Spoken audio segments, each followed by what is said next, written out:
Bem-vindos! Estamos aqui hoje para mais um treino de fitness emocional. Desta vez é o oitavo deste programa de gestão emocional. E hoje vamos falar de sequestros emocionais e sobre a forma como podemos compreender este descontrolo. E eu começaria com uma frase do Daniel Goleman que diz que as nossas emoções nos guiam quando temos que enfrentar situações e tarefas demasiado importantes para serem deixadas apenas a cargo do intelecto. E aqui, mais uma vez, nós vemos que as emoções têm este papel primordial e fundamental na nossa vida, que é guiar-nos e ajudar-nos a tomar as decisões, como se nos mostrassem um caminho ou o caminho que nós temos que percorrer. E, e neste caminho, e neste caminho, podemos fazer aqui uma pergunta que é: e quando as emoções nos guiam ou nos levam por maus caminhos? O que é que acontece e como é que isto se vê? Há um texto do Daniel Goleman, deste livro aqui de inteligência emocional, que na verdade foi o primeiro livro que surgiu, não foi o primeiro, há muitos anos que já se falava deste termo, inteligência emocional, mas o Goleman cunhou este termo e deu-lhe muita consistência, na verdade ele fez disto a vida dele, ao trabalhar a inteligência emocional. E há um texto, um capítulo daquele livro que fala sobre sequestros emocionais e narra uma história de um senhor que tinha acabado de sair da prisão e que tinha decidido que nunca mais cometeria, um ladrão, que nunca mais cometeria um crime. Ele era um ladrão de pequenas burlas, de pequeno montante. E saiu da prisão, só que deparou-se com uma situação, tinha uma namorada e uma filha que, que estavam a passar fome, não tinham o que comer. Então ele disse que só ia cometer mais um crime, só ia assaltar mais uma casa e a partir daí nunca mais o faria. Fê-lo por necessidade, para dar de comer, na verdade, à sua família. Mas a história tem várias peripécias. Quando ele chegou à casa que tinha decidido assaltar, lá num bairro rico em Nova Iorque, ele percebeu que estava gente em casa. Então estavam lá, a casa era partilhada por duas meninas, duas jovens, e ele amarrou-a e quando estava já a sair com os bens que ele achou que precisava de levar, a segunda apareceu, ele amarrou-a novamente, amarrou a segunda. E o que aconteceu aí, foi o seguinte, é que uma delas ameaçou e garantiu, esta última que chegou, e disse-lhe que ia garantir que ele nunca, sairia impune desta situação, que ia recordar a cara dele para depois o poder denunciar às autoridades. E num ataque de fúria, o que aconteceu foi que ele acabou por matar as duas. E, e este é um exemplo que foi estudado porque, na verdade, ele era só um ladrãozeco, não era um homicida. E o que é que leva um homem destes a tomar uma decisão assim de uma hora para a outra? Porque, na verdade, ele estava convicto que iria conseguir sair dali com os bens e deixando-as amarradas. Anos mais tarde, ele foi condenado a uma prisão perpétua e ele foi estudado, conversaram com ele. E o que acontece, como acontece em muitos daqueles crimes que nós dizemos que são passionais, é que lhes dá uma branca. Há uma branca. As pessoas deixam de estar situadas no espaço-tempo, perdem a consciência, mas não ficam inconscientes. Deixam de estar situadas no espaço-tempo, perdem a noção do que está a acontecer e são motivadas única e exclusivamente pelas suas emoções do momento e que são fruto de uma explosão emocional. E esta explosão, o senhor dizia que não se lembrava de absolutamente nada do que tinha acontecido. E esta é uma das características. As pessoas não recordam o que acontece, porque há um sequestro do nosso cérebro, o que acontece no nosso cérebro, mais particularmente, o nosso cérebro límbico sequestra o nosso neocórtex. Isto quer dizer o quê? Que o nosso cérebro racional é sequestrado, deixa de poder, deixa de ter atividade, deixa de estar no domínio. E com este cérebro límbico ao comando, não é? Ele declara que estamos a viver uma situação de urgência e de emergência, por isso quase tudo é válido. É uma situação de como eu disse, não é? De urgência e emergência, mas que representa perigo para a nossa sobrevivência. Portanto, o que acontece é que o cérebro, em vez de trabalhar de forma sinérgica e complementar, não é? Com o reptiliano, o neocórtex e o límbico, não é? Aqui com um domínio sempre do nosso neocórtex, porque na verdade é o cérebro que comanda as nossas ações diárias, nós percebemos que esta zona límbica tem um papel fundamental e, neste caso em concreto, assume o comando. Assume o comando porque, tal como disse, acredita que a situação é de perigo de vida, importante para a sobrevivência e, por isso, urgente e muito importante. E, nesse sentido, o que acontece é, ok, é uma ameaça. É uma ameaça, é uma emergência e uma urgência porque representa uma ameaça. E quando estas palavras, quando nós dizemos estas palavras, o que nós sentimos de imediato e somos impulsionados para é, ou por, raiva e medo. A raiva e o medo são as emoções que estão associadas a estas duas palavras, um estado de emergência e urgência, não é?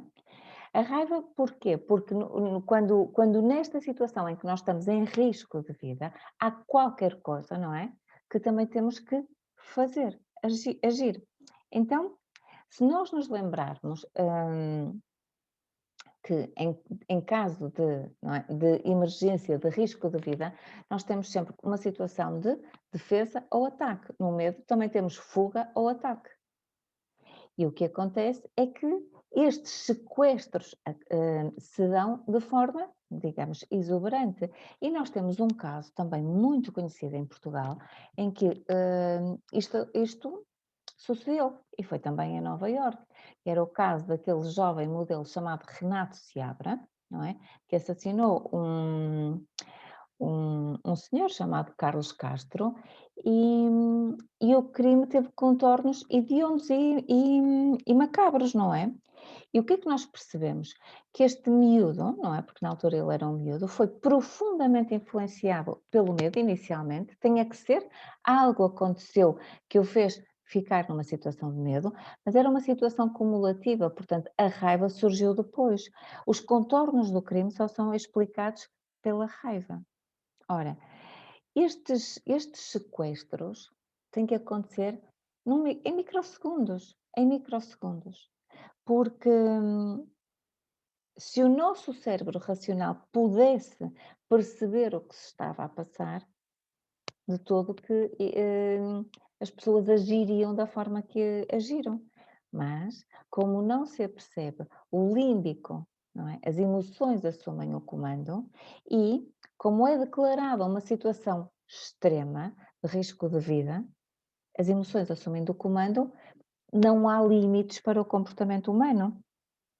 E o que caracteriza, sobretudo estes sequestros emocionais, é o facto de a carga emocional ser tão intensa que provoca, provoca sempre que, faz sempre com que as pessoas digam ou façam aquilo que não querem, e a maior característica é que depois não se recordam. Não conseguem explicar o que aconteceu no período, o que as motivou, não é? O que aconteceu, o impulso, durante aquele, eles não têm memória. Isto também acontece noutras situações. Mas há aqui uma frase do Aristóteles que diz que representa, no fundo, esta dificuldade que nós temos em encontrar pontapés e medida. O Aristóteles diz que qualquer um se pode zangar. Isso é fácil, mas zangar-se com a pessoa certa, na justa medida, no momento certo, pela razão certa e da maneira certa, isso é difícil, não é nada fácil. E o que nós percebemos é que este descontrole emocional surge, obviamente, por pessoas com menos literacia emocional ou e que, na verdade, já estão em situações de limite, já estão quase aqui num borderline muito, muito detectável. E na verdade, nós dizemos que eu agora estava a dizer e estava a pensar nisto, que já estamos aqui em situações limite, mas as situações limite podem ser no nosso dia a dia, porque quando nós dizemos que me saltou a tampa, que perdi as estribeiras, não é? Acabamos por ter estes sequestros, só que numa dimensão menos catastrófica. Às vezes nós vemos no trânsito que há pessoas que se passam completamente e que saem do carro mas depois se calhar se pararem, nem se apercebem, nem perceberam como é que foram lá parar. Foram movidas por uma raiva, não é? Algo acontece e é um trigger, é um gatilho e foi logo direta para aquela situação e depois não conseguem recordar qual foi o impulso. E muitos de nós, se calhar em situações de zangas e discussões muito intensas, temos brancas, salta-nos a tampa e temos brancas de coisas, não é? Porque tu disseste isto, não, não disse, porque tu disseste isso, não, não disse. Mas na verdade, se nós conseguíssemos ter a situação gravada, certamente teríamos dito muitas coisas das quais não nos recordamos. E se pensarmos noutra escala, um ataque de pânico acaba por ser isso. Nós somos de tal forma, sequestrados pelo nosso cérebro límbico, que bloqueamos e deixamos de ter consciência do que estamos a fazer, de como estamos a fazer e, e do nosso entorno e da nossa envolvente. Portanto, são micro sequestros que também podem acontecer e acontecem no dia a dia.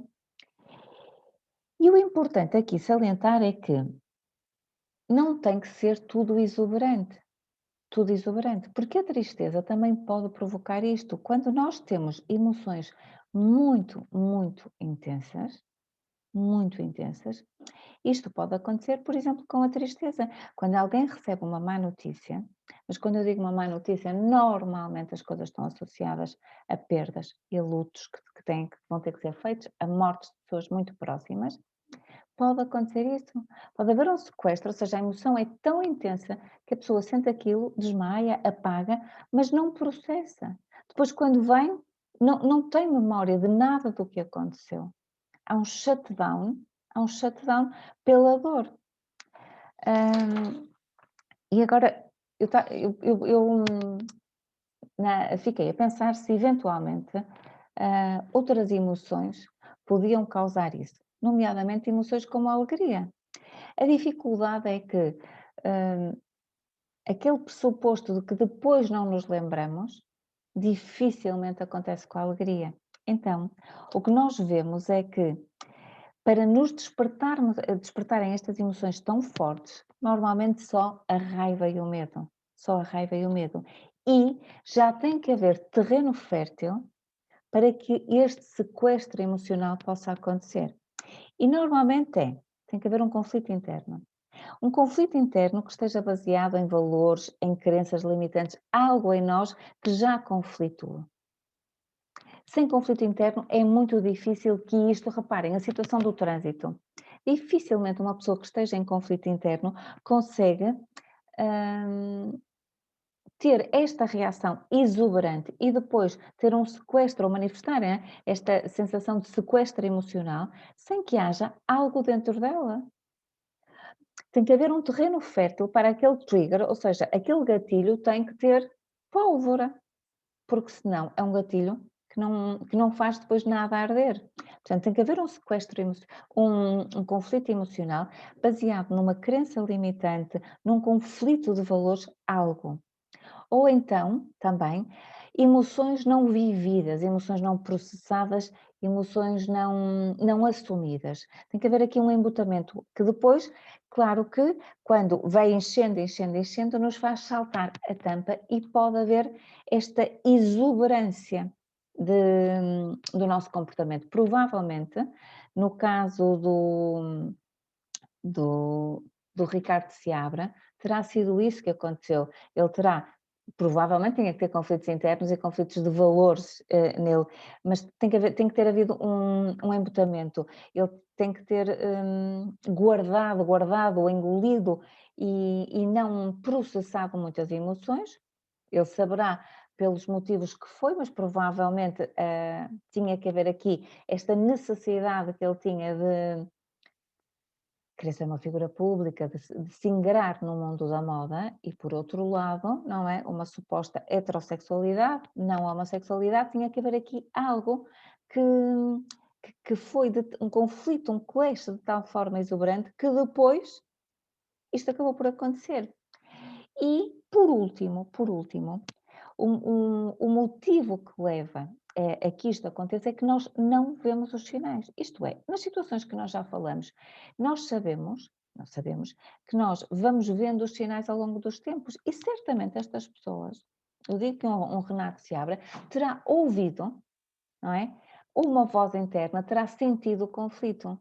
Quando nós temos uma reação exuberante no trânsito com uma pessoa, nós já ouvimos os sinais antes daquilo que estamos a aguentar e começa a ser difícil. E por isso é que depois nos salta a tampa, perdemos o controle, não é? Portanto, os sinais manifestam-se. Os sinais continuam a ser dados. O nosso cérebro límbico fala connosco, as situações falam connosco e como? Através das nossas emoções. Só que se nós não damos atenção às emoções, o que acontece é que, a dada altura, acabamos por ser sequestrados. No nosso caso, são microsegundos, não é? Que nos sequestram e ficamos sequestrados durante muito pouco tempo. Mas nós vemos que é possível ficarmos sequestrados ao ponto de cometermos estes crimes hediondos, não é? E que duram, que precisam de tempo, portanto, ficamos sem consciência durante muito tempo. E o que é que nós podemos fazer para ir devagar, não é? Percebendo aquilo que temos guardado em nós e ao qual não estamos a dar atenção. Olha, precisamente é aquilo que eu digo das posições perceptivas. Eu estou aqui, e em simultâneo eu tenho que sair de mim, seja, gostem mais de ver em cima, gostem mais de ver de lado, e sentir-me, ouvir-me e ver-me. Eu tenho que ter a capacidade para fazer isto. Caramba, o que é que está a acontecer? O que é que me está a acontecer? O que é que eu estou a dizer? Mas por que razão estou a pensar isto? Por que razão estou a sentir isto? E quando isso acontece, eu começo a ter a capacidade para me dissociar emocionalmente daquilo que é o momento presente e daquilo que eu estou a sentir. Portanto, quando eu estou aqui e me consigo distanciar, dissociar, esta posição daqui não tem carga emocional envolvida. Esta não tem. Este é um exercício que na programação neurolinguística se faz muito e que depende de treino. Conseguir fazê-lo melhor, não é? Gradualmente, só depende de treino, por isso é que nós estamos aqui. E muitas vezes é fazê-lo com o outro, por isso é que às vezes há 3 posições perceptivas, a minha, a do outro e esta postura dissociada. Aqui torna-se um pouco mais difícil porque estamos na interação com o outro, mas acreditem que é possível nós com o treino fazermos isso, que é eu estou aqui, estou a falar com o outro e em simultâneo estou aqui de lado a ver a minha posição e a analisar a cena de fora. Agora, este que está de fora é o racional, porque como é como um observador, não é? Um observador não tem carga emocional associada. E por isso é que acaba sempre por ser uma posição mais vantajosa para nós e mais idónea, digamos assim. Eu agora gostava de vos propor um exercício.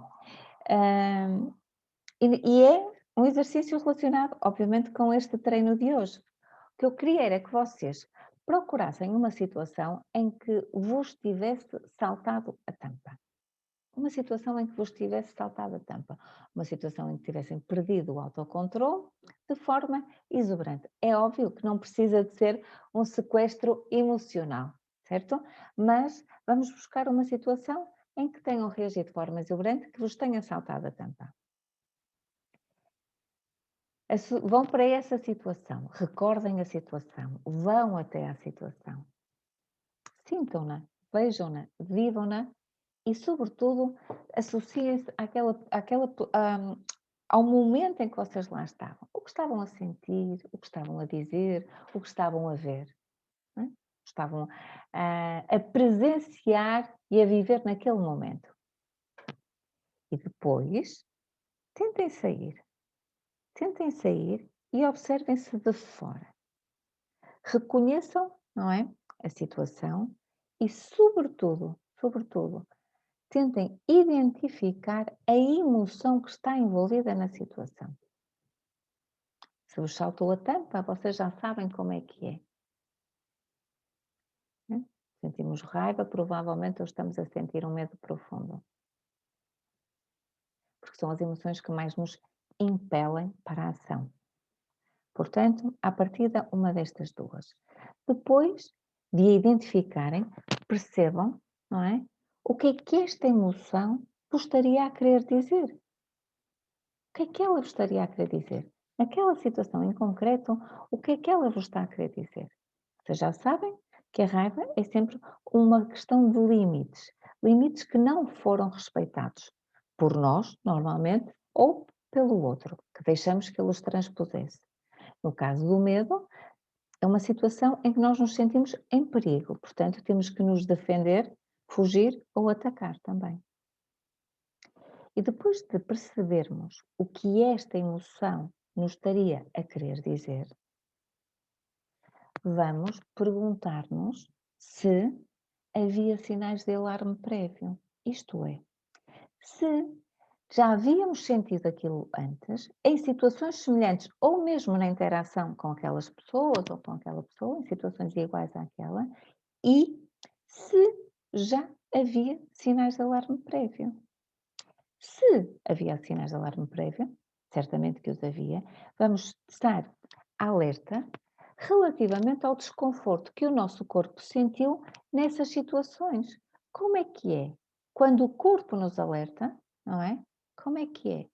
Porque nós chegamos a esta situação exuberante, mas como foram os sinais que o corpo nos foi dando ao longo dos tempos para nós percebermos o que aquelas emoções nos estavam a querer dizer?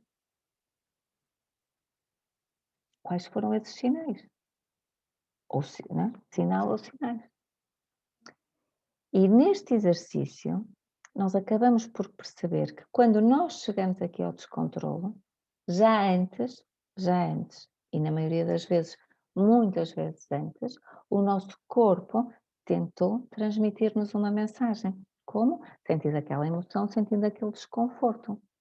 O que está por trás disto é óbvio que, como se diz aqui, são outros 500 e isto, o nosso inconsciente, estaria a funcionar. No entanto, ao menor sinal de desconforto, nós já sabemos que há uma emoção que tem informação para nos dar. Portanto, aí paramos para tentar perceber o que é que ele nos está a querer dizer. E uma coisa é garantida, nunca é da responsabilidade do outro, é sempre nossa. Sempre nossa. Bom, ficamos por aqui neste nosso 8º treino deste programa de gestão emocional.